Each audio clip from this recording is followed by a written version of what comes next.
Edward Jenner, the man to pioneer vaccinations. He grew up in Europe. He was born in Gloucestershire, in the United Kingdom. He studied in London and then moved back to Gloucestershire.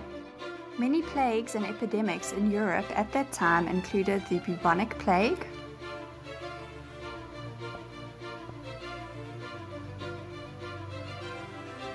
cholera,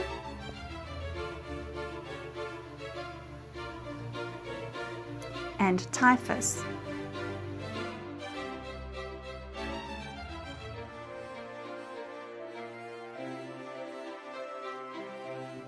But the most feared at that time was smallpox.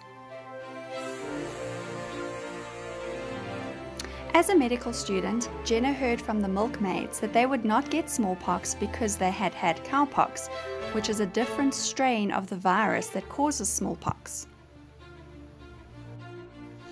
After examining many people who had suffered from cowpox and taking lots of notes, Jenner was ready to try a dangerous experiment. Jenner made 2 small cuts in the arm of an 8-year-old boy, James Phipps, and then placed some matter from a cowpox sore into those cuts. Once James recovered from the cowpox, they redid the test with matter from a smallpox sore. This was the greatest test.